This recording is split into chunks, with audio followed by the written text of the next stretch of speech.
आदाब नाजरीन। जमहूरियत एक तर्ज हुकूमत है कि जिसमें बंदों को गिना करते हैं, तौला नहीं करते।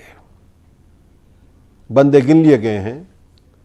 जम्मू कश्मीर में रिटायर्ड जस्टिस रंजना देसाई की क़यादत में 3 रुकनी जो हदबंदी कमीशन था उसने अपनी रिपोर्ट दे दी है। इसके मुताबिक 7 सीटें जो हैं असेंबली की बढ़ाई गई हैं, जिसमें 6 जम्मू में हैं और 1 कुपवाड़ा कश्मीर में है। जैसा कि उम्मीद थी, कमीशन की रिपोर्ट को लेकर मुख्तलिफ शोबों से मुख्तलिफ तबसरे मिल रहे हैं और हर पॉलिटिकल पार्टी का अपने वोटर को ध्यान में रखते हुए तबसरा सामने आ रहा है।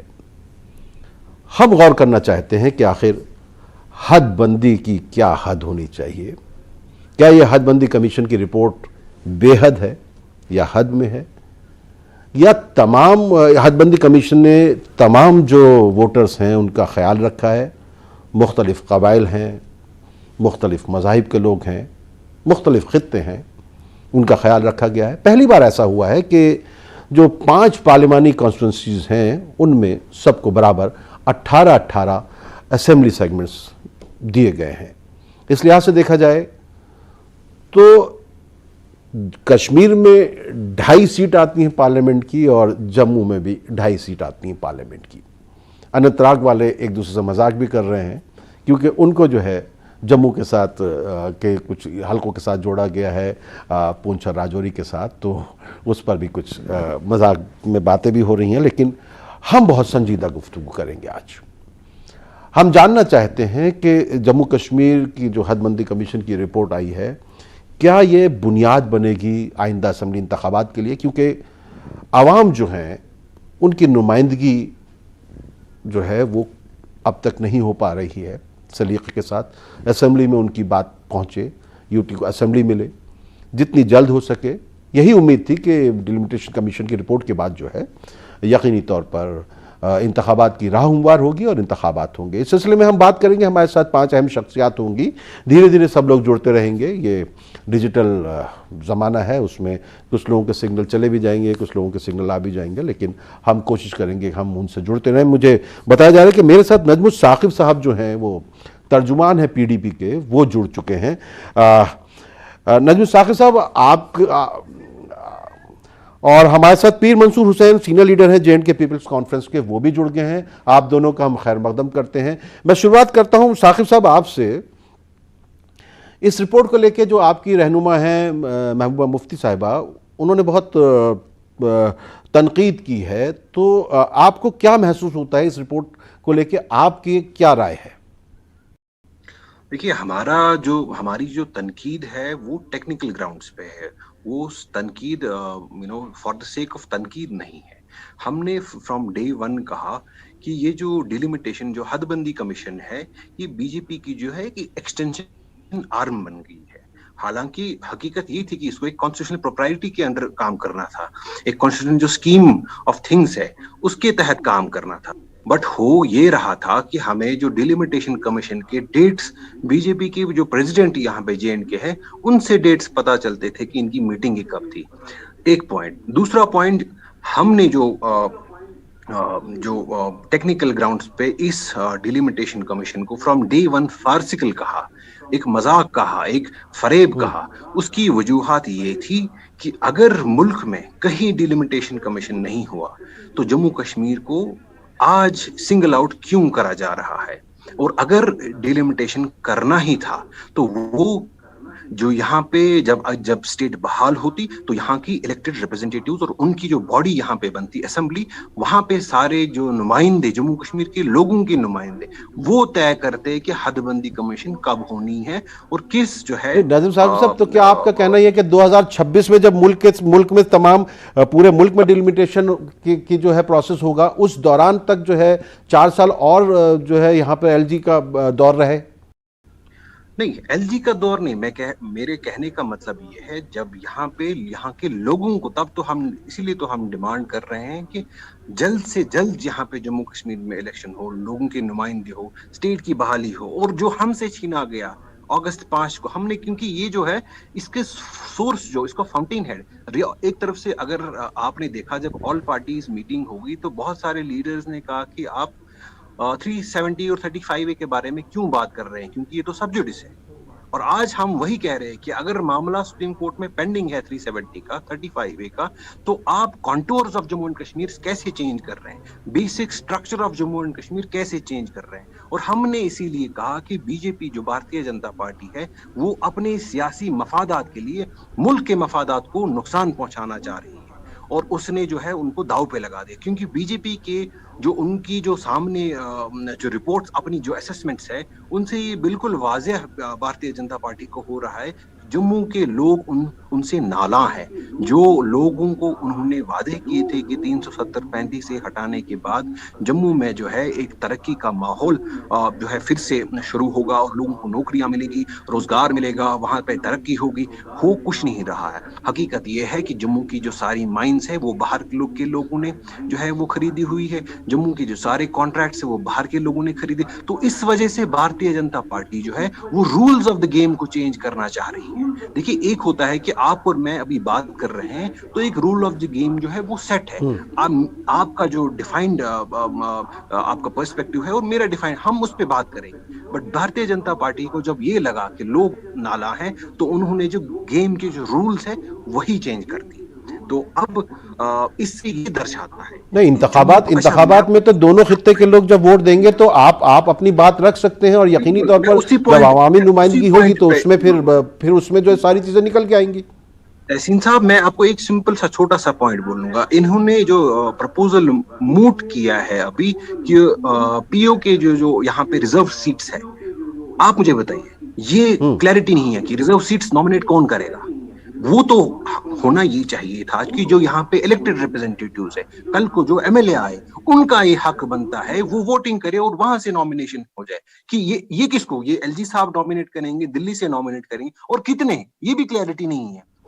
24 हमारे जो है वो फ्रीज पीओके के, अगर 24 जो है नॉमिनेटेड एमएलए को इनको अनफ्रीज कर रहे हैं तो इलेक्शन किस लिए? फिर तो ऑलरेडी जो है वो सारा नंबर गेम तो रिक हो चुकी है पहले से।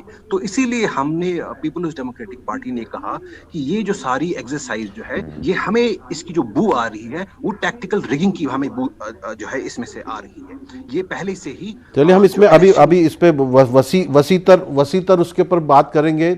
इस हद की जो है बेहद जो मामलात हैं उस पर भी बात करेंगे जब हम आगे बढ़ेंगे। हमारे साथ पीर मंसूर हुसैन साहब जुड़े हुए हैं, जे&के पीपल्स कॉन्फ्रेंस के तर्जुमान हैं, मैं उनका खैर मकदम करता हूं। आपका जो इलाका कुपवाड़ा है उसकी आपको एक सीट मिली है वहां पर। मंसूर साहब, आपको क्या लगता है कि ये इसमें क्या कमी रह गई है जो आप लोग भी इसकी मुखालफत कर रहे हैं?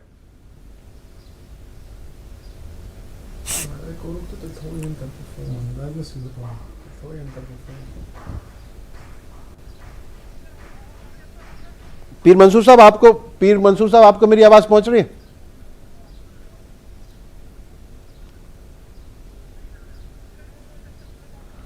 नहीं, मुझे लगता है उन तक मेरी आवाज नहीं पहुंच रही है। मैं फिर आपकी तरफ आ रहा हूं, नजमुल साकिब साहब। देखिए, मेरा कहने का मतलब ये है कि अगर हमने ये मान लेते हैं कि चलिए ज़ाती हो गई, एक आपकी बात को मैं अगर सही मान लेता हूं कि लेकिन चुनाव में मुझे नहीं लगता कि पीडीपी का जम्मू में जो है अपना वोट बैंक नहीं है, जम्मू के लोग पीडीपी को वोट नहीं देते। आप लोग ये कैसे मानकर चल रहे हैं कि कश्मीर के लोग सिर्फ आपको वोट देंगे, जम्मू के लोग आपको वोट नहीं देंगे?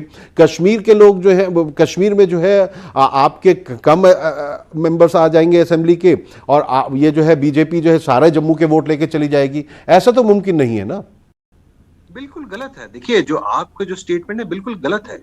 बीजेपी जो है वो जम्मू सेंट्रिक पार्टी है। यहाँ की जो आप अगर डीडीसी इलेक्शन जो है अगर वो मापदंड आप ले तो पीपल जो पीएजीडी अलायंस जो था वो सिंगल लार्जेस्ट कॉन्स्टिट्यूएंट है जिसने अगर जो डीडीसी सीटें हैं वो सबसे ज्यादा जीत ली, चाहे वो जम्मू हो चाहे वो कश्मीर में हो। और बीजेपी तो हम लोगों पे ये टैग लगाया जाता है कि आप कश्मीर सेंट्रिक पार्टीज हो, हालांकि हकीकत ये है कि सिर्फ बीजेपी जम्मू सेंट्रिक पार्टी है। हम अगर आप 2014 की असेंबली इलेक्शन ले ले तो हमने 3 सीटें पीर पंजाल से ले ली जो कि जम्मू प्रोविंस में है। आप मुझे बताइए बीजेपी ने कब कश्मीर में से एक सीट ले ली? बीजेपी जम्मू सेंट्रिक पार्टी है, हम कश्मीर सेंट्रिक नहीं है, हम जम्मू कश्मीर सेंट्रिक पार्टी है। हम पूरे हमारी जो एग्जिस्टेंस है वो पूरी रियासत में है। Number 1 point. नंबर 2 पॉइंट, हम टेक्निकल बात पे आते हैं। हकीकत ये है कि जम्मू अगर आप देखें रेशो आप देखें, अगर जो आपने स्टार्टिंग में इंट्रो में कहा आपके प्रोग्राम में कि जमहूरियत में जो है बंदे गिने जाते हैं तोले नहीं जाते हैं, आज बिल्कुल सरासर वही नाइंसाफी जम्मू खास तौर पर कश्मीर के लोगों के साथ हुई है। कश्मीर के लोगों को तोला गया है तराजू में, और तराजू का जो निकला जो है इक्वेशन जो निकली है कि कश्मीर के 1.3 इंसान जम्मू के 1 इंसान के बराबर है। गोया कि एक जम्मू का इंसान कश्मीर के 1.3 इंसानों के बराबर है। अगर मैं इसको छोटे नंबर्स में लेके आ जाऊं, मंसूर साहब को भी शामिल कर लेता हूं मैं। नजमुल साकिब साहब एक बार हमारे साथ जुड़ गए हैं, पीर मंसूर हुसैन साहब। मेरे ख्याल से मंसूर साहब आपने सुना जो नजमुल साकिब साहब ने भी कहा, और एक ये मैंने अखबारात की रिपोर्ट में भी पढ़ा कि लोग कह रहे हैं कि जो कश्मीर को एक सीट दी गई है वो कुपवाड़ा है, वो तो आपका अपना इलाका है, तो और आप बीजेपी के साथ रहे हैं, फिर भी आपकी तरफ से तो बहुत शदीद रद्द अमल आया है इस रिपोर्ट को लेके, इसकी वजह क्या है? देखिए, एक तो हवा में बातें करना है। मैं साउथ कश्मीर से ताल्लुक़ रखता हूँ, मैं तो हल्का इंतखाब शांगस मेरा मतलब साउथ कश्मीर में, उस हल्का इंतखाब के 4 हिस्से किए गए। उस आबादी का 51,000 पॉपुलेशन मटन तहसील के साथ जोड़ दी गई, 33,000 आबादी अनंतनाग प्रॉपर के साथ जोड़ दी गई, 31,000 अनंतनाग वेस्ट काजीगुंड के साथ जोड़ दी गई, और 25,000 आबादी का एसटी वो लारनू के साथ जोड़ दी गई। तो आप क्या बात कर रहे हैं? हम खफा नहीं होंगे तो क्या होंगे? ये तो सरासर जम्मू कश्मीर के लोगों के साथ ज्यादती है। मैं कहता हूं आपको, ये 5 अगस्त की जो उन्होंने शुरुआत की, उसी किताब का एक एक सफ़ा वो खोल के हमारे साथ हमें डिसएम्पावरमेंट जम्मू कश्मीर के लोगों की कर रहे हैं, और कुछ नहीं। मुझे नहीं पता किस एक पार्टी को फ़ायदा हुआ है, मगर मैंने जितनी पार्टियां यहाँ जम्मू कश्मीर में हैं, हर एक तो सरापा एहतिजाज। कोई भी पार्टी का नाम लीजिए जिसने ये नहीं कहा कि ज्यादती हुई है। मतलब किस हिसाब से 6 सीटें आपने जम्मू में बढ़ाई, बताइए कैसे? अगर पहाड़ों, नदियों, नालों, दरख्तों इनको गिनना है तो लद्दाख को तो फिर 50 सीटें दीजिए। रकबे के लिहाज से तो हमारा लद्दाख सबसे बड़ा है। तो अगर आपको लोग जो सारे हमारे मुल्क में जैसे डिलिमिटेशन हो रही है पॉपुलेशन की बुनियाद पे, फिर तो 68,000 लोग 68 लाख लोग कश्मीर से ताल्लुक़ रखते हैं और 53 लाख जम्मू से ताल्लुक़ रखते हैं। मैं इसके खिलाफ नहीं हूँ कि जम्मू में सीटें क्यों बढ़ी 6, मगर यहाँ तो सिर्फ 10 बढ़नी चाहिए। ठीक है, अगर वो डिजर्व करते हैं 6, यहाँ तो हम 10 डिजर्व करते हैं। ये कौन सा इंसाफ है? यहाँ आपने 1 बढ़ाई, अब है कि ये कुपवाड़ा में क्यों बढ़ी है? यार मेरे लिए कुपवाड़ा या अनंतनाग या श्रीनगर या बड़गाम या बारामूला कोई मतलब है कि जम्मू कश्मीर में आपने एक प्रोविंस में 6 सीटें बढ़ाई और किसी खास पार्टी को इससे फायदा मिल रहा है। यहाँ तो आपने 1 सीट, पता नहीं किस, वो तो कुपवाड़ा में आबादी बहुत ज्यादा थी या क्या, मुझे नहीं पता। मतलब क्राइटेरिया, बेसिक क्राइटेरिया तो उन्होंने कभी रखा ही नहीं इसमें। पॉपुलेशन तो कहीं क्राइटेरिया रखा ही नहीं। हमारे पास डूरू एक कॉन्स्टिट्यूंसी है, चलिए हम तो खत्म हुआ, शांगस भी खत्म हुआ। बातचीत को जारी रखेंगे। हमारे साथ सलमान निजामी साहब कांग्रेस लीडर जुड़ गए हैं। सलमान निजामी साहब, पहले तो आपको बहुत मुबारकबाद, आप उम्रा करके लौटे हैं और उसके बाद हमारे टेलीविजन पर नजर आ रहे हैं। मैं आपको मुबारकबाद पेश करता हूं। बस एक यहाँ पे एक वक्फा ले लेता हूं, वक्फे के बाद लौट कर आते हैं और फिर इस बातचीत को जारी रखेंगे। समझ में कुछ नहीं आता कि ये हवाए वजूद जला रही है मुझे या बुझा रही है मुझे। लौट कर आते हैं इस मुख्तसर वक्फे के बाद।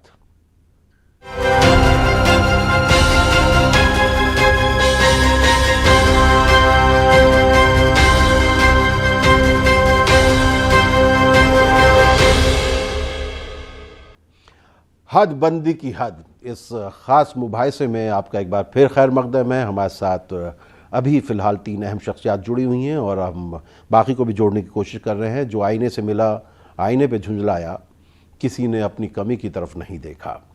सलमान निज़ामी साहब, आपका मैंने खैर मकदम किया था ब्रेक से पहले, और मैं जानना चाहता हूं कि आपकी क्या राय है इस हदबंदी को लेकर। देखिए तहसीन साहब, मुझसे ज्यादा तजुर्बा आपको है जम्मू कश्मीर का, क्योंकि आप काफी सीनियर सहाफी हैं, और आप भी अपने दिल पे हाथ रख के बताएं कि क्या ये सही इंसाफ हुआ है जम्मू कश्मीर की आवाम के साथ। बिल्कुल नहीं होगा, क्योंकि जिस तरीके से मुझे एज ए सहाफी में बोलूं या सियासतदान बोलूं कि जो तजुर्बा है, वो मुझे लगता है एक मजहब की बुनियाद पे इन्होंने सीट की शेयरिंग की।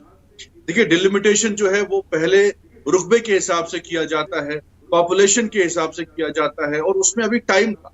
अभी इन्होंने क्यों ये फैसला ले लिया? चलिए, हम भी चाहते थे कि इलेक्शन जल्द से जल्द हो, जम्मू कश्मीर में अमन आए और हुकूमत बने वहां, तो तरक्याती काम जो है फिर से वहां शुरू हो।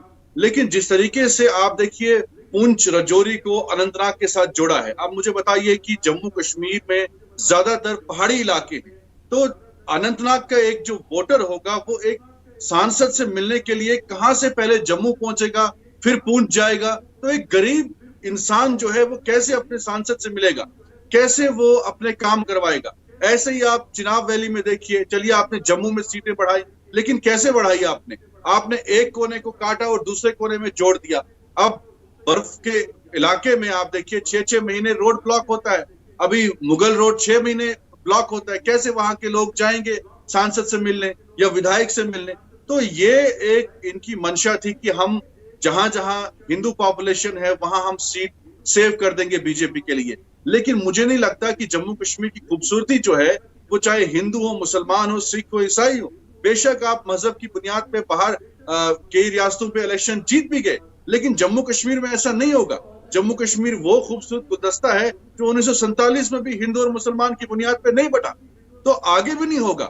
ये कितनी भी कोशिशें करें, लेकिन ये हिंदू और मुसलमान, ये मजहब की बुनियाद पे जो है ये बंटवारा जो चाहते हैं जम्मू कश्मीर में होना, उसको हम कामयाब नहीं होने देंगे। इलेक्शन हम चाहते हैं कि जल्द से जल्द हो। नहीं, वही देखिए, मेरा पॉइंट भी सलमान निजामी साहब यही है कि अगर इंतखाबात होते हैं, हम ये कैसे मानकर चलते हैं कि कांग्रेस को जम्मू में वोट नहीं मिलेगा, कांग्रेस को कश्मीर में वोट नहीं मिलेगा, या बीजेपी को जो है सिर्फ बीजेपी को सारे वोट जो है वो जो है सारी असेंबली सीट बीजेपी जीत लेगी जम्मू की, या पीडीपी जो है जम्मू में नहीं जीत पाएगी, नेशनल कॉन्फ्रेंस जम्मू में नहीं जीत पाएगी।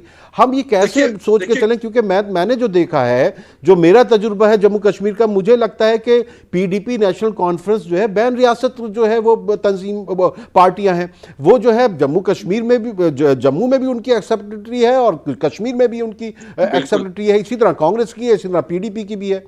जैसे कि नजमुल साकिब साहब ने भी बताया कि 3 सीटें तो पिछली बार इनको मिली हैं 2014 में। देखिए, मैं इसको डिनाई नहीं कर रहा, मैं ये कह रहा हूं कि आवाम को तकलीफ दे रहे हैं। ये जो सोच रहे हैं कि ये हिंदू और मुसलमान की बेसिस पे, कश्मीरी और डोगरे की बेसिस पे हम बंटवारा कर रहे हैं, वो कामयाब नहीं होंगे। लेकिन हमें तकलीफ इसलिए है, कांग्रेस, गुलाम नबी आजाद साहब जब वजीर आला थे, उन्होंने डिस्ट्रिक्ट के नियाबतें इसलिए बनाई थी ताकि लोगों को तकलीफ का सामना ना करना पड़े। अब लोग जो हैं, अनंतनाग का व्यक्ति कैसे जाएगा वहां पुंछ के विधायक से मिलने, या पुंछ का आदमी जो है, गरीब आदमी जो है, कैसे अनंतनाग पहुंचेगा? तो तकलीफ आवाम को दी है इन्होंने, हमें कोई नहीं है। हम कहते हैं कि आप 20 की जगह 40 सीटें बनाएंगे, हम तो इंशाल्लाह जम्मू कश्मीर की आवाम जो है, इलेक्शन होने दीजिए, इनको हार का सामना करना पड़ेगा जैसे इन्होंने डीडीसी इलेक्शन में किया। लेकिन तकलीफ इन्होंने आवाम को दी है, गरीब इंसान को दी है। हमने डिस्ट्रिक्ट के, हमने तहसीलें, हमने नियाबतें इसलिए बनाई थी ताकि लोगों को तकलीफ ना हो। रामबन का इंसान जो है, जो गरीब आदमी है, उसको डोड़ा ना जाना पड़े, उसको खर्चा ना करना पड़े। तो इतनी दूर दूर सीटें इन्होंने जो कर दी हैं, वो मुझे लगता है आवाम को तकलीफ देने का काम किया है। और एक मंशा इनकी ये है कि हम हिंदू और मुसलमानों के बीच में डिवीजन करें, कश्मीर में सीटें ना दें और जम्मू में ज्यादा सीटें दें, और वहां जहां हिंदू पॉपुलेशन ज्यादा है ताकि बीजेपी को फायदा हो। लेकिन आपने देखा कि जम्मू में कांग्रेस इस वक्त जो है, मुझे लगता है कि जिस तरह की गुलाम नबी आजाद साहब ने जम्मू कश्मीर के दौरे किए, तो आपने देखा लोगों का हुजूम, चाहे हिंदू एरिया हो चाहे मुसलमान एरिया हो, वहां उनका हजूम था और कांग्रेस जम्मू कश्मीर में, चाहे जम्मू हो कश्मीर में हो, मजबूती से इलेक्शन लड़ेगी और जीतेगी भी इंशाल्लाह। चलिए, हमारे साथ सीनियर बीजेपी लीडर हैं, केपी लीडर भी हैं, अश्वनी कुमार चुरंगू जुड़ गए हैं। बहुत देर से आप आए, बड़ी देर कर दी मेहरबान आते आते। आपका इंतज़ार था और आपको सुनना चाहिए था लोगों की क्या राय है, लेकिन मेरे ख्याल से आप तक इन सब की राय पहुंच ही रही होगी। अश्वनी कुमार जी, बीजेपी बहुत खुश है हदबंदी कमीशन की जो रिपोर्ट आई है, आपका चेहरा खिला हुआ बता रहा है, वजह क्या है? नहीं, सवाल ये पैदा होता है कि खुशी क्यों ना हो। खुशी इसलिए है सबसे बड़ी कि पहली बार जम्मू कश्मीर में इस प्रकार से डिलिमिटेशन हुई है जिसमें सारे सेक्शंस जो हैं सोसाइटी के वो खुश हैं, इसीलिए बीजेपी खुश है। बीजेपी को खुश होने का कारण और कोई नहीं है। देखिए, आज तक जो भी डिलिमिटेशन हुई, चाहे वो 1952 में हुई, 51-52 में हुई, चाहे 75 में हुई या उसके बाद में 95 में हुई, उसमें हमेशा एक चीज सामने आई थी और वो ये था कि जम्मू खित्ते के साथ भेदभाव होता था। और जो यहाँ पर कुछ ऐसे सेक्शंस हैं जैसे कश्मीरी पंडित कम्युनिटी है, उन्होंने भी भेदभाव के विषय जो हैं सामने रखे थे। ये पहली बार हुआ है कि सभी के जितने भी सेक्शंस हैं, चाहे वो शेड्यूल कास्ट है, चाहे वो शेड्यूल ट्राइब है, चाहे वो पहाड़ी हैं, चाहे वो पाक ऑक्यूपाइड कश्मीर के लोग हैं या कश्मीर के विस्थापित समाज, कश्मीर का विस्थापित समाज है, सबका ध्यान रखा गया है। और जो रिकमेंडेशंस आई हैं फॉर कश्मीरी पंडित्स आल्सो, जो उनका समाज है विस्थापित समाज, जो उसके लिए रिकमेंडेशंस आई हैं, it's a historic thing that has happened. अब सरकार ने उसके लिए नोटिफिकेशन लानी पड़ेगी, या तो पार्लियामेंट में एक लॉ पास करना पड़ेगा, यानी अमेंडमेंट करनी पड़ेगी कॉन्स्टिट्यूशन में, दोनों में से कोई तरीका। अब सरकार के पाले में ये सारा मामला जो है वो आ गया है, जिन्होंने इस डिलिमिटेशन की रिपोर्ट को अमली जामा पहनाना होगा। और हम डिलिमिटेशन कमीशन का बड़ा शुक्रिया अदा करते हैं इस बात के लिए भी कि उन्होंने बहुत ही स्टडी की, रिसर्च की, ऑब्जर्व किया और उसके बाद में सोल्यूशन सामने रखे। और अब हम मानते हैं कि जो रिजर्वेशन और उसके अलावा 90 सीटों के अलावा जो नॉमिनेशन की बात की गई है, हम उसमें कश्मीरी पंडित समाज के लिए, विस्थापित समाज के लिए 5 सीट्स के लिए हमने बात की है, जिसमें कश्मीर का सिख समाज भी शामिल हो और एक महिला भी शामिल हो। उसके अलावा पाक ऑक्यूपाइड पार्ट के जितने भी हमारे पास रेफ्यूजीज रहते हैं यहाँ पर, उनके लिए भी 3 सीट कम से कम हो। ये हमारा सरकार को आग्रह रहेगा और हम मानते हैं कि सरकार इस पर जरूर बड़े अच्छे ढंग से विचार विमर्श करेगी और एक नोटिफिकेशन आने वाले समय में इस पर आएगा और पार्लियामेंट में ये पास होगा। चलिए, यही जो है तशवीश भी जो है, जो रियासत की पार्टियां हैं उनको है। नजमुल साकिब साहब, आप इस पर कुछ कहना चाहते थे?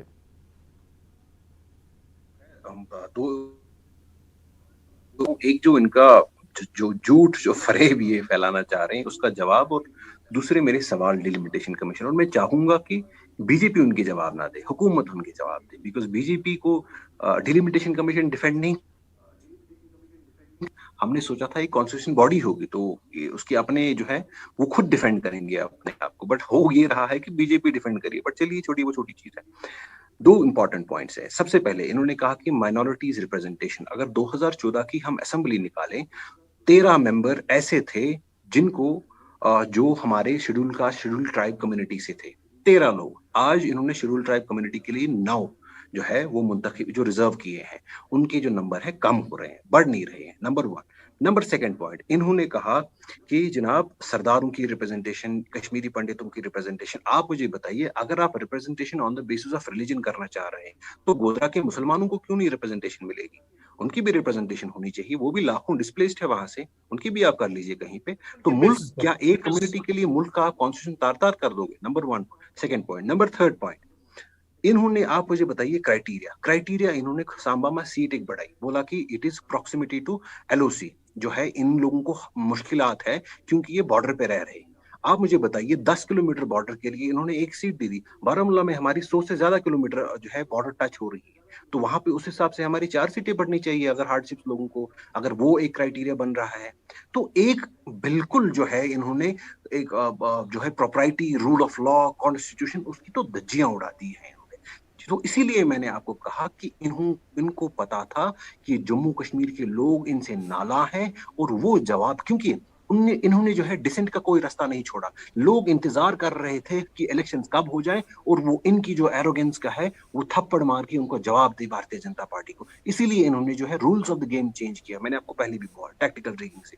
नंबर सेकंड पॉइंट, मेरे इनसे सवाल होंगे, आप मुझे ये बता दीजिए, अगर जम्मू कश्मीर मतलब जो है प्रोप्राइटी पे मेरे सवाल है एक, क्योंकि एक इम्पॉर्टेंट जो आपने भी सवाल कहा कि अगर नेशनल कॉन्फ्रेंस पीडीपी श्योर है कि उनको जम्मू से भी जो है उनकी जो लोग वहां पे भी वोट देते हैं, तो उनको क्या परेशानी है, वो क्यों नहीं सीटें जीत?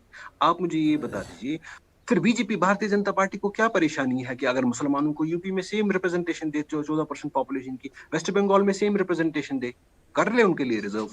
फिर तो बात वही बनी ना जो पार्टीशन से पहले प्रोपोर्शनल रिप्रेजेंटेशन सिस्टम जिसको बोलते थे, पार्टीशन से पहले जो यहाँ पे अंग्रेजों ने कॉलोनियल टाइम पे लाया था। तो फिर बात करें कि जिन्ना सही था, प्रोपोर्शनल रिप्रेजेंटेशन सिस्टम सही था। एक तरफ से खुद ये जमहूरियत की सेक्युलर जो है कॉन्स्टिट्यूशन की बात कहेंगे, जो पॉइंट्स, हाँ, मैं इसका जवाब दूंगा। देखिए, सबसे पहले तो जो मेरे से पूर्व में मेरे साथी बोल रहे थे, उन्होंने शायद ना तो ये रिपोर्ट पढ़ी है ना रिकमेंडेशंस पढ़ी है। किसी प्रकार से प्रोपोर्शनल रिप्रेजेंटेशन किसी कम्युनिटी को नहीं दी गई है। ये मिली है, ये रिप्रेजेंटेशन जो मिली है या जिसके लिए रिकमेंडेशन हुई है, वो purely on the basis of their being living as refugees in their own country है। वो कश्मीरी माइग्रेंट को मिला है, वो किसी एक सामाजिक दायरे के लोगों को या किसी एक पर्टिकुलर रिलीजन के लोगों को नहीं मिली है। इसलिए मैंने कहा कि इसकी कोई इसकी कंडीशन नहीं है जनाब। इसीलिए आपके मेरे कहने से ये चेंज नहीं हो सकता है। ये भाई साहब, वही मैं कह रहा हूँ। आप बात सुनिए, आपने रिकमेंडेशंस नहीं पढ़ी है। मेरी रिक्वेस्ट है आपसे, आप जनाब मैं आपको पॉइंट्स पढ़ा दूं। पुडुचेरी मामले में जो किया गया है वही यहां पर किया गया है, और इसको सुप्रीम कोर्ट ने अपहोल्ड किया है, मद्रास हाई कोर्ट ने अपहोल्ड किया है। उसकी रेफरेंस जो है वो भी रेफरेंस रिपोर्ट में है। आप पूरा रिपोर्ट पढ़िए, और कहीं पर कश्मीरी पंडित या कश्मीरी सिख उसमें नहीं है। ये तो हमारी इन्फ्रेंस है कि जो माइग्रेंट कम्युनिटी है वो कौन सी है। कश्मीर में जिस प्रकार की इतनी क्लींजिंग हुई है, उसमें कश्मीरी पंडित जो है वो ओवरवेलमिंगली माइग्रेंट कम्युनिटी है। अदरवाइज कहीं पर इन्होंने किसी एक पर्टिकुलर कम्युनिटी के नाम से, रिलीजन के नाम से, कास्ट के नाम से कोई सिफारिश नहीं की है। इसलिए साहब आपका मैं तहे दिल से शुक्रिया अदा करना चाहता हूं कि आपने एक क्लैरिफिकेशन दी, क्योंकि मैं इसी पॉइंट पे आने वाला था कि 90s में जो माइग्रेशन हुई वो सिर्फ कश्मीरी पंडितों की नहीं हुई, वो कश्मीरी मुस्लिम्स की हुई। और ऑन व्हाट बेसिस अगर आप डिस्प्लेस कम्युनिटी टर्म यूज करेंगे तो कश्मीरी पंडितों के लिए सिलेक्टिवली आप उसको अप्लाई कैसे करेंगे? नहीं, मैं नहीं कहता, मैं तो कह ही नहीं रहा हूं। मैं कह रहा हूं ओवरवेलमिंगली उस वक्त। आप जो आज देखिए 99% जो है माइग्रेंट कम्युनिटी में किया है, हमारे लिए रिजर्वेशन सीटें की हैं। मैं खुश हूं कि आपने उसकी खुद वजाहत की कि हमारे लिए रिजर्वेशन नहीं है। और भारतीय जनता पार्टी जो झूठ बोल रही है कि हम कश्मीरी पंडितों के हमदर्द हैं, जिन्होंने कुछ नहीं किया कश्मीरी पंडितों के लिए। अगर कश्मीरी पंडितों के लिए कॉलोनियां बनी वो मुफ्ती साहब ने बनाई। अगर कश्मीरी पंडितों के लिए नौकरियां दी वो मनमोहन सिंह साहब ने, जब वो प्राइम मिनिस्टर थे, नौकरियां दी यहाँ पे। तब आपने क्या किया उनको? आप पहले ये बात सुनिए कि जो आपने, आप पहले एक बात सुनिए, नहीं एक बात पहले आप सुनिए। बॉन्ड्स बनने के लिए आपने वो बॉन्ड फिर से तोड़ दिए। You first listen. आप सुनने की, हमें लग रहा है कि हम शायद भटक न जाए। मुझे लगता है अश्विनी जी हम शायद भटक न जाए। हम हदबंदी कमीशन पर ही बात कर लेते हैं जरा, क्योंकि इसके लिए इस पर तो बहुत बहसें हो चुकी हैं। कश्मीरी माइग्रेंट्स को लेके, कश्मीरी पंडितों को लेके, कश्मीर फाइल्स को लेके बहुत बहसें हो चुकी हैं। हम हदबंदी कमीशन की हद पर गौर करना चाहते हैं। मंसूर साहब मैं आपको इसमें शामिल करना चाहता हूँ। मंसूर साहब, जो ये 9 सीटें हमने एसटी की रिजर्व की हैं, नहीं मंसूर साहब, जो हमने एसटी की 9 सीटें रिजर्व की हैं, और ये जिस तरह नजमुल साकिब साहब भी कह रहे थे कि पिछली बार 13 आए थे लोग, तो क्या ये सिर्फ 9 ही लोग आएंगे? बाकी जगहों से भी तो इनको आप लोग टिकट देंगे, नुमाइंदगी देंगे, वहां से भी तो जीत के आ सकते हैं, तो 9 ही थोड़ी रहेंगे। कहीं से भी कोई भी चुनकर आ सकता है। नहीं, अगर जवाब मुझे देना है तो मैं दूंगा, अगर कोई इसको और को देना है तो वो देगा। जी मंसूर साहब। देखिए, जब मैं एमएलए था, मेरे साथ 11 लोग थे। तो जब मैं एमएलए था 11वीं असेंबली में, उस दिन 11 लोग थे एसटी कैटेगरी से जो मेरे साथ एमएलए थे। आज इन्होंने इनको फिक्स किया है, नाम पे रखा है, तो तब तो मेरे साथ 11 लोग थे एसटी, ऐसा कुछ नहीं है। अब इससे बाहर भी इंसान एसटी को, जहां उनकी पॉपुलेशन ज़्यादा हो या उनको, तो क्यों नहीं, उनको तो इंसान दे, मतलब क्या, जब मुजफ्फर बेग साहब को 2 दफ़ा वो एमएलए बने या मेंबर पार्लियामेंट बने, वो कौन से एसटी थे? वो पहाड़ी थे, तो उसको तो बारामूला पार्लियामेंट्री कॉन्स्टिट्यूंसी लाखों लोगों ने वोट डाले। ऐसा कुछ नहीं है इस वक्त इंसान एसटी को टिकट नहीं दे पाएगा। नहीं, क्यों नहीं दे पाए, उसमें कोई प्रॉब्लम नहीं। इन्होंने बंद करके रखा है 9 सीटों पर। मुझे कहना कुछ और है। मुझे कहना यह है कि आपकी डिस्कशन जो है, डिलिमिटेशन का मतलब होना चाहिए था, डिलिमिटेशन में लोगों को सहूलियत फराहम हो, लोगों को आसानी हो। लोगों को अगर पिछली डिलिमिटेशन में किसी के साथ जाती हुई हो, वो आज ठीक होनी चाहिए थी। जब हमारे party, I was heading that group, तो जब हम उनके पास मिलने गए यहाँ श्रीनगर में, जब वो पहली बार आए, तो हमने एक मेमोरेंडम भी दिया, बातें भी बहुत की वहाँ। तब मैंने उनको वैसे मिसाल दी, मैंने कहा मेरे इलाके में एक गाँव है त्रापू, वो 2500-3000 वोट हैं, उसको तो बीच में उठा के कुदरनाग के साथ पिछली डिलिमिटेशन में डाला गया। तो every member including the chairperson, नहीं मंसूर साहब ये नाम बताइए, हम लिखेंगे, हमें ठीक कर लेंगे। मैंने सोचा बड़ी बात है, ये ठीक हो जाएगा। आज उसी गांवों को काजीगुंड के साथ मिलाया गया। कुकरनाग तो हमारे साइड में है। या तो ये किसी कमरे में, बंद कमरे में, किसी पता नहीं किसकी इमा पे, किसके कहने पे ये डिलिमिटेशन हुई। ये तो लोगों को, मुझे बताइए, पार्लियामेंट्री कॉन्स्टिट्यूंसी अनंतनाग 6 महीने मुगल रोड बंद रहता है, राजौरी पुनिश के साथ मिलाया। अगर यही करना था, अगर यही इनकी मंशा थी, तो डोडा के साथ मिलाते, जो तो हमें 24/7 हमारा रास्ता खुला है। कम से कम उन लोगों को तो एक, मतलब डोडा की पार्लियामेंट्री कॉन्स्टिट्यूंसी और अनंतनाग, हम तो एक दो, मतलब साथ, राजौरी पुरुष तो हमारे साथ बहुत दूर है। किसी भी तरीके से बहुत अच्छी बात कर रहे हैं पीर मंसूर हुसैन साहब, आपसे बहुत कुछ सुनने को मिल रहा है, बहुत अच्छी बातें सुनने को मिल रही है। हमारे साथ ये अपना डार साहब भी जुड़ गए, इमरान नबी डार साहब नेशनल कॉन्फ्रेंस से। इमरान नबी डार साहब, बहुत देर की आपने, और आप मेरे ख्याल से बाहर से अब आप अंदर आ गए हैं। हम जब तक आप सेटल होते हैं इमरान नबी डार साहब, हम एक छोटा सा वक्फा ले लेते हैं और आपको भी इसमें शामिल कर लेंगे। बहुत अच्छी बातचीत हो रही है और हम हदबंदी की हद पर गौर कर रहे हैं। कबूल कैसे करूं इनका फैसला कि ये लोग मेरे खिलाफ ही मेरा बयान मांगते हैं। लौट कर आते हैं मुख्तसर वक्फे के बाद। तुम्हारे पाँव के नीचे कोई ज़मीन नहीं, कमाल ये है कि फिर भी तुम्हें यकीन नहीं। एक बार फिर आपका खैर मकदम है। हदबंदी की हद, इस पर गौर कर रहे हैं। हमारे साथ कई अहम लीडर मौजूद हैं। मैं बात कर रहा था, पीर मंसूर हुसैन साहब हमारे साथ जुड़े हुए थे और इमरान नबी डार साहब भी हमारे साथ जुड़ गए हैं। अगर उन तक मेरी आवाज़ पहुंच रही है। इमरान नबी डार साहब, आप बहुत ताख़ीर से जुड़े हैं, अब तक काफ़ी जो है झेलम में पानी बह चुका है। मैं आपसे ये मालूम करना चाहता हूँ कि आपके तो डॉक्टर साहब भी इस में मौजूद थे, एसोसिएट मेंबर रहे हैं इसमें कमीशन में, तो आप लोगों की राय क्या वहां पर सुनी नहीं गई जो रखी गई वहां पर?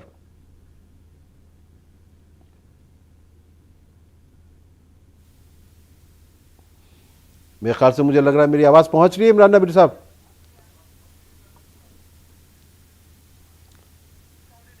ठीक है सलमान भाई, जो देखिए आपने जिस तरह से कहा तो ऐसा लगता है कि कांग्रेस में कहीं ना कहीं ये ख्याल तो गर्दिश कर ही रहा है कि इंतखाबात में वो लोग हिस्सा लेंगे। क्या बाकी जमातें भी अगर इंतखाबात होते हैं उसमें हिस्सा लेना चाहिए? बिल्कुल, इंतखाबात में जो है हिस्सा लेना चाहिए, क्योंकि हम जमहूरियत पे यकीन रखते हैं। मुझे लगता है सभी पार्टी जमहूरियत पे यकीन रखती है, और जो इंतखाबात में हिस्सा ना लेंगे तो वो मुझे लगता है कि एक इजी वे देंगे बीजेपी को जम्मू कश्मीर में रूल करने का। और दूसरी बात, जहां तक मंसूर साहब ने जो बात की या आपने पहले बात की, किस तरीके से जिस तरीके से डिलिमिटेशन का प्रोसेस हुआ है, ये एक अनपढ़ दर्जी ने जो है, जिस तरीके से गुलाम नबी आजाद साहब ने भी स्टेटमेंट दिया था कि एक अनपढ़ दर्जी ने जो है इसकी सिलाई की है, एक कोना दूसरे कोने के साथ जोड़ा है। अब देखिए जिस तरीके से डिलिमिटेशन का प्रोसेस हुआ है, वो मैं अगर चिनाब वैली की बात करूं, गूल इलाका बिल्कुल उसको खत्म कर दिया है, गूल की कॉन्स्टिट्यूएंसी बिल्कुल खत्म कर दी है, उसका कुछ हिस्सा रामबन के साथ जोड़ा है, कुछ हिस्सा बानियाल के साथ जोड़ा है। अब पहाड़ी इलाके हैं, मैं पहले भी कह चुका हूं कि गरीब आदमी जो है वो कैसे, जो दिन का 100, 200, 300 कमाता है, वो कहां पूरा दिन जो है गूल से बानिहाल असेंबली जो है असेंबली के विधायक से मिलने जाएगा, कैसे वो काम करवाएगा, और किस तरीके से खासकर 6 महीने जो सर्दी के होते हैं, जो बर्फ बारी के होते हैं, उस वक्त कैसे उसका एक्सेस होगा अपने लेजिस्लेटर से मिलने का, वैसे ही रजौरी पुंछ के लोगों का, वैसे ही अनंतनाग के लोगों का। तो मुझे लगता है कि अगर आपने सीटों का इजाफा किया, अच्छा किया आपने, लेकिन कश्मीर में भी उतना होना चाहिए जो उनका ज्योग्राफिकली जो पॉपुलेशन के हिसाब से और रकबे के हिसाब से, ये कश्मीर में ज्यादा सीटों का इजाफा भी होना चाहिए और ये बैलेंस होना चाहिए। ये नहीं एक हिस्से को आपने ज्यादा सीटें दे दी क्योंकि आप वहां मजबूत हैं और दूसरे हिस्से को आपने इग्नोर कर दिया क्योंकि वहां आप जीरो हैं। तो ये डिलिमिटेशन का एक डिस्क्रिमिनेशन किया आपने, जिसके हम खिलाफ हैं और हम चाहते हैं इलेक्शन हो लेकिन लोगों को तकलीफ ना हो। हमने इसीलिए नियाबतें बनाई थी, तहसीलें बनाई थी, डिस्ट्रिक्ट दिए थे, कॉलेज दिए थे, ताकि लोगों को तकलीफ ना हो। या आपने लोगों को तकलीफ देने का काम किया है जो डिलिमिटेशन प्रोसेस किया है। एटलीस्ट उसमें जम्मू कश्मीर के कुछ एमपीज को कॉन्फ्रेंस में लेके सलाह मशवरा किया जाना चाहिए था, एक्स चीफ मिनिस्टर्स को कॉन्फ्रेंस में लेके सलाह मशवरा किया जाना चाहिए था, लेजिस्लेटर्स को, एमपीज को। इन्होंने किसी को पूछा नहीं, सिर्फ सुना, लेकिन जो करना था इन्होंने खुद की। जो बीजेपी ने इनको बताया भाई ये सीटें हैं, यहाँ हमें फायदा होगा, वही इन्होंने जो है आगे रिपोर्ट पेश की। लोगों का इन्होंने सुना नहीं, जिनसे मीटिंग्स इन्होंने की उनका सुना नहीं, जो इनको मर्जी आई वो किया। जो है जम्मू कश्मीर की जो रियासती पार्टियां वो कर रही हैं और कांग्रेस भी जो कर रही है, कहीं ना कहीं क्या ये महसूस नहीं किया जा रहा है कि जो एक लार्जर आउटलुक था उसके लिहाज से अगर इसमें लोग शामिल किए जाते, और जैसे इन्होंने अभी सलमान निज़ामी ने भी कहा कि साबिक जो वज़रा आला हैं उनकी बात भी रखी जाती, उनको भी सुना जाता, दीगर को भी सुना जाता, और इस तरह का पैगाम नहीं जाना चाहिए था जिस तरह से हम देखें 370 हटाने के बाद, 35 से हटाने के बाद, और फिर उसके बाद ये तमाम चीज़ें हुई हैं। तो उसमें हम एक ऐसा पैगाम देने में क्या उलझन का शिकार हुए हैं कि जो है ये हदबंदी की जो रिपोर्ट है कमीशन की, इसमें कहीं ना कहीं तवाज़ुन जो है बरकरार नहीं रह पाया है, बैलेंस नहीं है। क्या ये जो लोग कह रहे हैं वो सही है?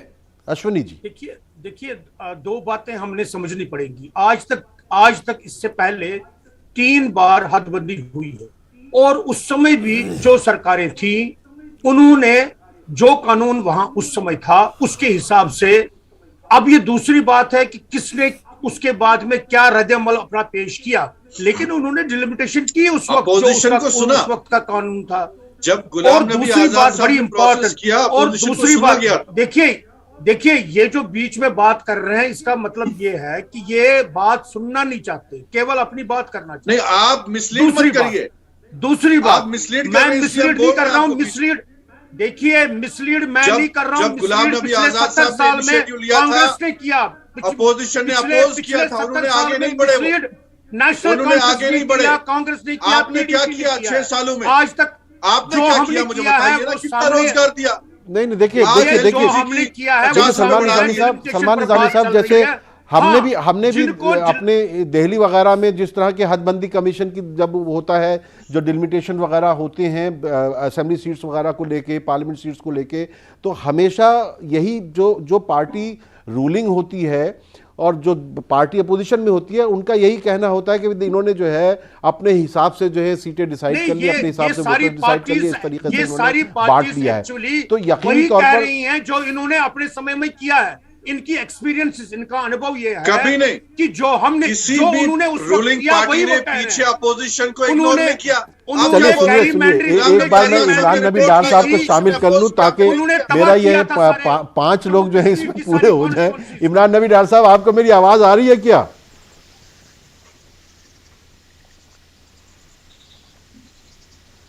मुझे लगता है इमरान नबी डार साहब, आपको मेरी आवाज आ रही है क्या कि नहीं आ रही है? ऑडियो कनेक्शन में गड़बड़ है।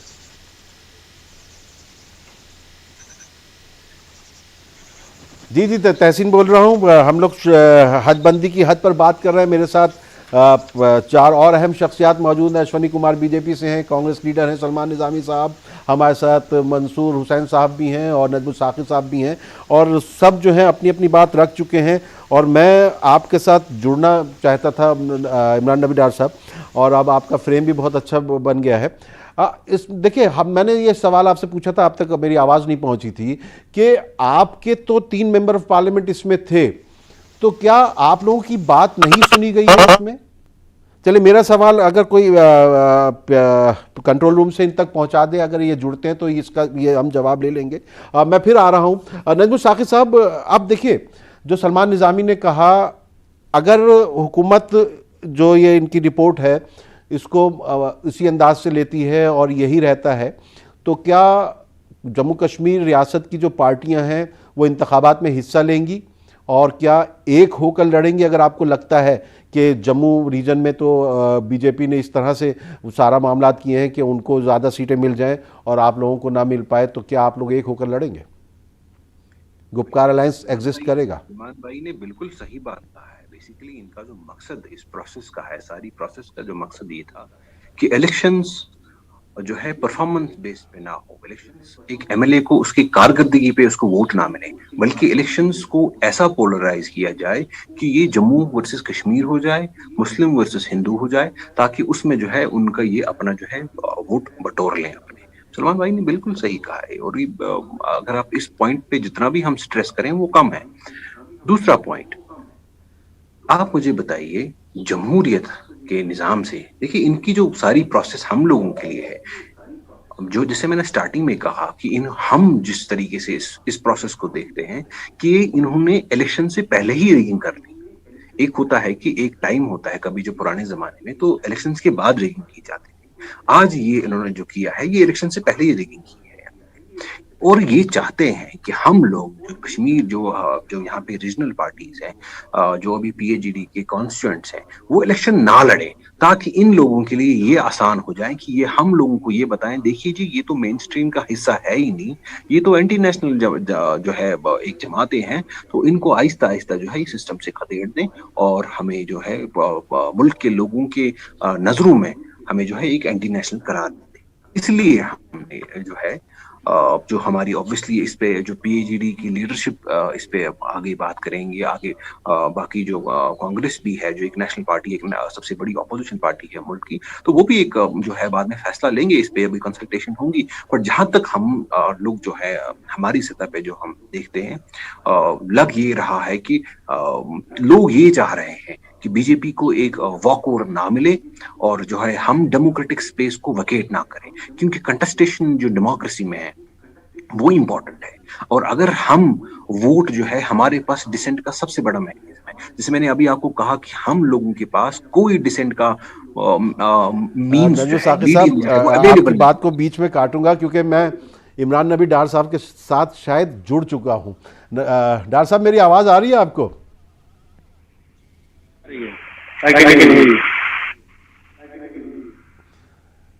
हाँ, तो फाइनली आपके साथ जुड़ गया है। डार साहब, मुझे एक तो आपकी आवाज़ बहुत वीको होके मिल रही है, लेकिन फिर भी मैं आपको सुनना चाहूँगा। इस हदबंदी कमीशन की रिपोर्ट को लेकर आपकी पार्टी का जो रवैया है, तो क्या आपके जो लीडरान इसमें एसोसिएट मेंबर थे उनको सुना नहीं गया, या जो उन्होंने बात रखी उसको माना नहीं गया? सॉरी, जरा प्लीज फिर से रिपीट करिए क्वेश्चन, मैंने सुना नहीं साहब से। मैं कह रहा हूं कि जो आपके जो लीडरान इसमें थे, उनको क्या सुना नहीं गया है, या उनकी बात मानी नहीं गई, या उनको अहमियत नहीं दी गई है? देखिए आपके सामने ये जो रिपोर्ट कल आई है, ये क्लियरली एक बायस्ड रिपोर्ट है और ऑब्वियस जो हमारे खदशात थे उन्होंने उस पर कोई गौर नहीं की। और हमने कोई ऐसा पॉलिटिकली हमने जो इश्यूज उठाए थे they were not political in nature. हमने बोला था कि आप जो ये डिलिमिटेशन करें ये साइंटिफिक तरीके पे किया जाए। ये पैरामीटर्स जो पूरे कंट्री में फॉलो किए जाते हैं डिलिमिटेशन के लिए, वही पैरामीटर्स आप जे.एंड.के में भी फॉलो करें, बट अनफॉर्चुनेटली ऐसा हुआ नहीं। आप देखिए, अगर सही मानों में डिलिमिटेशन होती तो कश्मीर प्रोविंस में एज पर पॉपुलेशन में बात कर रहा हूँ 52 सीट्स मिलती हमको और जम्मू में 39, अगर साइंटिफिक तर्ज पे ये डिलिमिटेशन हुई होती। बट ये साइंटिफिक लेवल पे डिलिमिटेशन नहीं हुई। कश्मीर को सिर्फ 1 सीट मिली, जम्मू प्रोविंस को अगेंस्ट जो पॉपुलेशन रेशियो के तहत 6 सीटें मिली। तो ये किस तरीके का इंसाफ हुआ? हमको पहले से ही, हमने बहुत पहले जब इन्होंने पहला ड्राफ्ट निकाला, दूसरा ड्राफ्ट निकाला, हमने उस टाइम पे भी अपने जो है इश्यूज को रेज किया और अपने कंसर्न्स को उनके सामने रखा।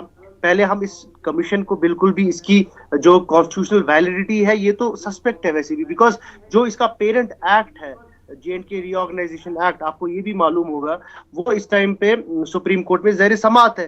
तो हम एक्सपेक्ट कर रहे थे कि कमीशन वेट करेगा, at least they will wait for the supreme court to pronounce its judgement on our PIL, but unfortunately that didn't happen. उसके बाद दे वेंट अहेड, मतलब प्रिज्यूम करके। हेलो जी जी जी जी जी, आपकी आवाज आ रही है नबी साहब? जी। So they went ahead without any जो है justification, constitutional propriety ये कहती थी कि they should have waited till Supreme Court announces its judgment, but they didn't. So they went ahead और उन्होंने फिर ऐसा डिलिमिट किया कॉन्स्टिट्यूंसीज को। मैं कश्मीर प्रोविंस की बात कर रहा हूँ, वो कहीं पर नहीं है। तो सरासर नाइंसाफी हुई है इस डिलिमिटेशन में और ये सीधे लग रहा है कि ये इस पे बीजेपी की छाप पड़ी। अश्विनी जी, जो बात देखिए इमरान नबी डार साहब ने भी कही, बाकी सब भी कह रहे हैं और कहा यह जा रहा है कि देखिए जम्मू का जो पॉपुलेशन 44% का जो है रिप्रेजेंटेशन आप 48% दे रहे हैं इसमें सीट्स में, और जो कश्मीर है 56% जिनकी पॉपुलेशन है उनको आप दे रहे हैं 52% सीट्स में रिप्रेजेंटेशन। तो ये जो इम्बैलेंस्ड वो कहा जा रहा है, क्या आपको नहीं लगता कि इसको दूर किया जाना चाहिए? देखिए, डिलिमिटेशन कमीशन की तरफ से तो मैं बोल नहीं रहा हूं, लेकिन मैं ये सामने रखना चाहता हूं कि देखिए ये बात जो है, आवाम की नुमाइंदगी तो कर रहे हैं ना, आपकी पार्टी कश्मीर की, इसीलिए मैं ये बात सामने रख रहा हूं, मैं उस लिहाज से आपसे पूछ रहा हूं कि जहां जम्मू 26,000 स्क्वायर किलोमीटर्स है, वहां कश्मीर केवल 16,000 स्क्वायर किलोमीटर्स है। केवल पॉपुलेशन आधार नहीं होता, एरिया, टोपोग्राफी, टेरेन, ये सारी चीजें, गलत means of communication and means of transport, ये सारी चीजें जो हैं वो काउंट की जाती है। जब तो लद्दाख का जो एक सीट होती है लद्दाख की, लद्दाख का तो एरिया बहुत ज्यादा हो जाता है। हाँ, इस तरह इसीलिए तो वहां पर 4 सीटें बनाई गई। बंदों को गिना करते हैं, पहले वहां केवल 2 सीटें थी, अब वहां 4 सीटें हैं, इसीलिए तो 4 सीटें कर दी गई थी, इसीलिए इसी बिना पर वहां 4 सीटें कर दी गई। अगर उस हिसाब से देखा जाए, population is not the only criteria. Moreover, population is not the only criteria of delimitation. There are so many criteria of delimitation. उन सबको ध्यान में रख करके एक proportionately क्या ठीक रहता है वो delimitation commission ने किया है, and this is my opinion. मैंने काफी रिसर्च की है, काफी इसमें मेरी ऑब्जर्वेशंस हैं, और वो सबसे बड़ी ये है कि जितने भी उनके पास delimitation commission के पास अर्जदाश्त आए हैं, जितने भी उनके पास मेमोरेंडम आए हैं, उन्होंने उनका ठीक प्रकार से अध्ययन किया है। मैंने पूरा रिपोर्ट पढ़ा है और पूरे रिपोर्ट में जो रिकमेंडेशंस है उनका पैरामीटर देखा है। I have gone through whole hog this report and I am of this understanding and believe. साहब, मैं आप बहुत कम बोले हैं, मैं आपको एक बार फिर और शामिल करता हूं इसमें। डॉक्टर साहब, क्या आपको नहीं लगता कि जम्मू कश्मीर की जितनी पार्टीज हैं जो कश्मीर रीजन को ज़्यादा रिप्रेजेंट करते हैं, जो लोग कहते हैं कि कश्मीर की पार्टियां हैं, क्या आपको नहीं लगता कि पीडीपी, एनसी, पीसी और दीगर जो हैं वो एक साथ आकर जो है इंतखाबात में हिस्सा लें, ताकि अगर आपको लगता है कहीं आपके वोट बढ़ जाएंगे, आप लोग जो हैं आपको वो उस तरह का रिप्रेजेंटेशन नहीं मिल पाएगा ताकि आप लोग हुकूमत बना सकें कश्मीर के लोग, तो क्या आपको लगता है कि सबको एक आना हो, एक प्लेटफॉर्म पर आना होगा? देखिए, सबसे पहले आपको ये बात समझ लेनी चाहिए कि Jammu Kashmir national conference Kashmir based party नहीं है। ये पूरे रिप्रेजेंट करती है पीर पंजाल को, ये रिप्रेजेंट करती है चिनाब को, ये पूरा जो है कश्मीर वैली को रिप्रेजेंट करती है। तो आपको ये दिमाग में रखना चाहिए। और अभी जो डीडीसी ये बात तो मैं शुरू में बोल ही चुका हूं, लेकिन अब आप लोगों को जो खदशा आ रहा है, मैं उसको जहन में रख के कह रहा हूं कि क्या आपको नहीं लगता कि सब एक साथ चुनाव लड़े? देखिए, वो फैसला जो है वो पार्टी लीडरशिप करेगी। वो आप मुझसे, वो तो पीएचईडी का फैसला है।